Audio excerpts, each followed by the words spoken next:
안녕하세요. 건강한 교회 건강한 목사입니다. 저희는 지금까지 목사와 성도, 부모와 자식과의 관계를 어떻게 맺어야 되는지 알아봤어요.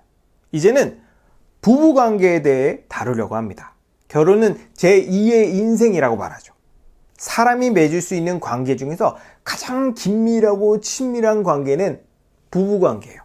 그렇기 때문에 부부관계가 안정적이고 좋으면 인생이 그만큼 평탄한데, 반대로 부부관계가 불안정하고 나쁘면 그만큼 인생이 고단해집니다.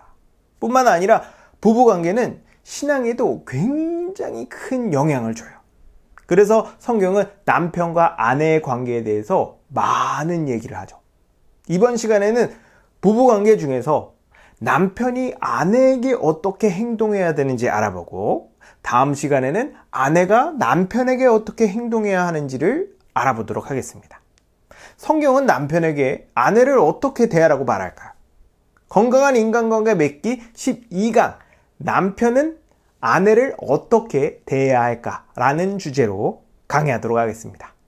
태초에 하나님께서 사람을 창조하셨을 때 남자와 여자를 창조하셨어요. 먼저 남자를 창조했고 그 다음 남자의 갈비뼈를 뽑아 여자를 만드셨죠. 이를 통해 우리는 남자와 여자가 서로 다른 존재가 아니라 같은 존재라는 걸 알 수 있습니다. 남자라고 여자보다 더 나은 것도 아니고 여자라고 남자보다 열등한 것도 아니에요. 남자든 여자든 다 하나님의 형상이고 그 무엇보다 존귀합니다. 그러나 하나님은 남자와 여자를 존재적으로는 동등하지만 서로 다른 역할을 하도록 만드셨어요. 일단 외형부터가 다르죠. 그리고 생리적으로도 다릅니다. 이렇게 다르게 만든 이유는 남자와 여자가 서로 힘을 합쳐 하나님 나라를 더 잘 경작하고 다스리게 하기 위함이었어요. 그리고 결혼을 통해서 가정을 이뤄 생육하고 번성하여 땅에 충만하도록 하셨습니다.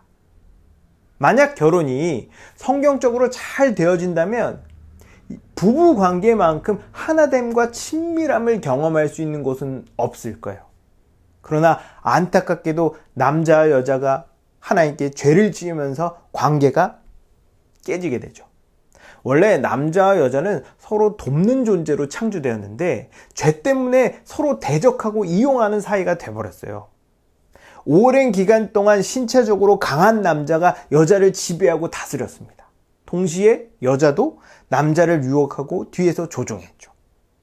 지금 여러 곳에서 남녀 갈등을 없애고 남녀 평등을 위해 애쓰고 있는데 죄의 문제를 해결하지 않는 이상 결국 한계에 부딪힐 거예요.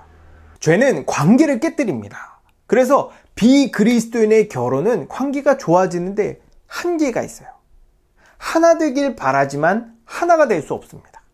하지만 그리스도인의 결혼은 달라요. 이런 한계를 극복하고 하나 되고 복된 결혼 생활을 할 수 있습니다. 성경에서 결혼은 언약 관계에 들어가는 걸 의미해요. 평생 서로를 사랑하며 서로에 대한 의무에 충실하겠다는 언약을 공식적으로 선포하면서 부부관계가 시작됩니다. 많은 사람들이 결혼만 하면 다 잘 살 거라고 생각해요. 근데 실상은 그렇지 않죠.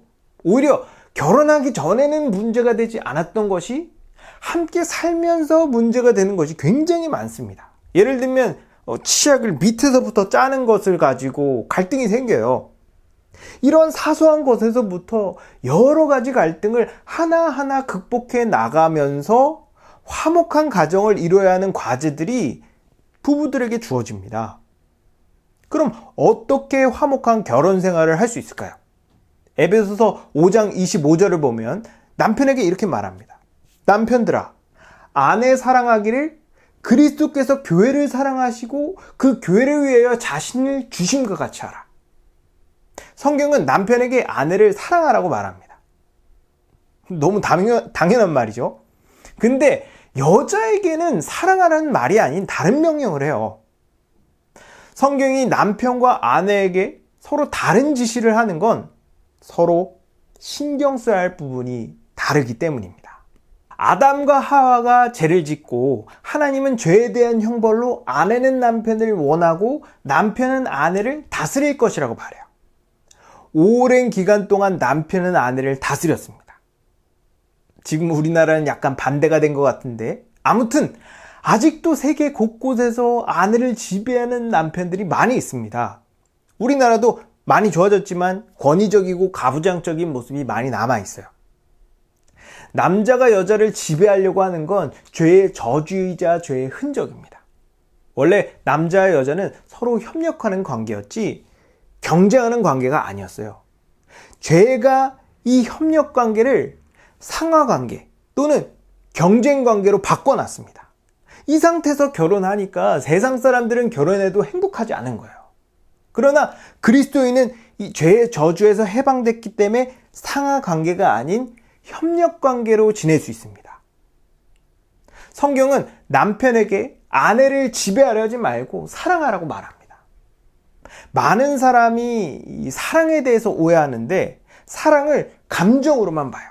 그래서 어떤 뜨거움, 어떤 간절함이 사라지면 사랑이 식었다고 생각하죠. 이런 감정적인 사랑은 성경이 말하는 사랑이 아닙니다. 세상 사람들이 알고 있는 사랑은 감정이 대부분을 차지하는 반면 성경이 말하는 사랑은 의지가 주된 역할을 합니다.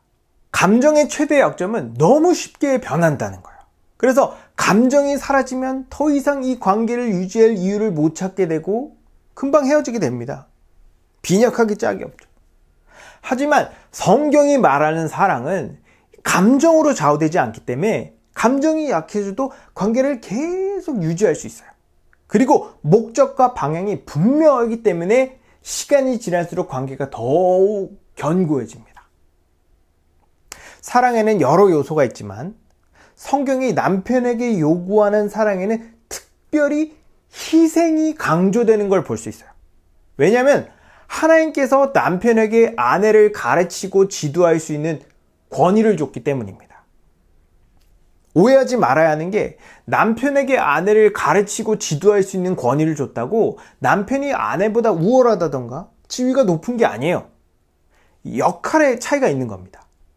남편과 아내는 서로 동등한 위치에 있기 때문에 서로의 생각과 의견을 가감없이 얘기할 수 있어야 돼요. 하지만 최종 결정을 할 수 있는 결정권은 남편에게 있습니다.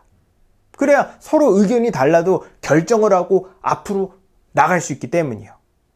이 최종 결정권이 남편에게 있다 보니 만약 남편이 나쁜 마음을 먹는다면 얼마든지 이 권위를 오용하고 남용할 수 있습니다.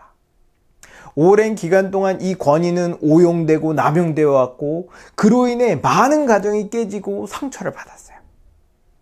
성경은 남편이 이 권위를 바르게 사용하려면 먼저 자기를 희생해야 한다고 말합니다. 어떻게 희생해야 할까요? 예수님께서 교회를 위해 희생하신 것처럼 희생해야 됩니다. 그리스도인이라면 예수님께서 교회의 머리라는 걸 부인하는 사람은 없을 거예요. 예수님은 절대적인 권위를 가지고 계시지만 그 권위를 자기를 위해 사용하지 않으셨습니다. 철저히 하나님과 자기 백성들을 위해 사용하셨죠. 그 증거가 바로 십자가 죽음입니다. 예수님은 하나님이셨지만 자기를 비워 우리의 죄를 대신 지고 십자가에서 죽으셨어요. 그 결과 우리가 죄에서 해방되어 하나님의 복을 누리게 됐죠. 이처럼 남편도 예수님처럼 하나님께서 주신 권위를 자기가 아닌 가정을 위해 사용해야 합니다. 그럴 때 남편의 권위가 의미 있어지고 가정이 화목해지는 거예요. 이 권위를 잘 사용하려면 우선 아내의 말에 귀 기울여야 합니다. 하나님께서 남편을 가정의 머리로 세웠지만 남편과 아내는 한 몸이에요. 그렇기 때문에 남편이 혼자서 독단적으로 결정하는 게 아니라 함께 한 마음으로 같이 결정해야 합니다. 서로의 입장과 생각이 다르다면 대화를 통해 의견을 조율하고 최대한 아내의 의견을 많이 반영해 줘야 돼요.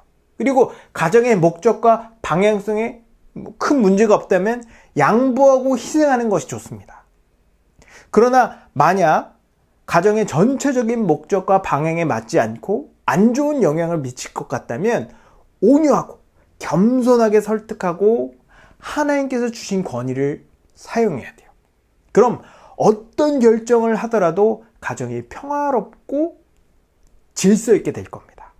그럼 모든 결정은 남편이 해야 되는 건가요? 아니요. 가정 안에서 자율적으로 조율하면 됩니다. 남편이 결정 장애라면 아내가 대신 결정해 줄 수도 있어요.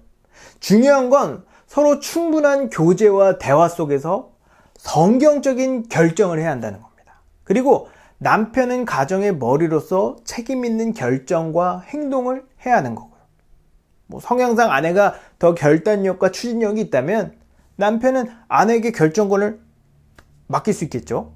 대신 그 결과에 대한 최종 책임은 남편이 져야 합니다.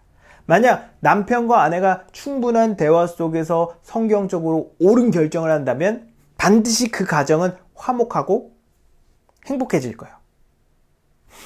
여러분, 화목하고 행복한 가정을 원하세요? 예수님께서 교회를 위해 자기를 주신 것처럼 서로 사랑하십시오. 서로를 위해 희생하십시오. 희생은 남편만 하는 게 아닙니다. 남편과 아내 모두 서로에게 희생하는 거예요. 하지만 남편이 먼저 본을 보여줘야 합니다. 하나님께서 남편을 가정의 머리로 세웠기 때문이에요. 만약 희생할 마음이나 여력이 없다면 우리의 머리 대신 예수님의 십자가의 희생을 기억하고 기도하기 바랍니다. 그분의 희생으로 인해 모든 죄의 저주에서 풀려나 참된 화평이 임했다는 걸 믿을 때 가정의 화평을 위해 희생할 수 있는 힘이 생길 겁니다. 그리고 실제로 가정이 화목해지는 것을 경험할 거예요. 여러분 모두가 예수님께서 교회를 사랑하신 것처럼 서로 사랑하고 희생함으로 세상에서 가장 친밀하고 화목한 가정을 이루길 주님의 이름으로 축복합니다. 사랑은 오래 참고 온유하며 사랑지 않고 자기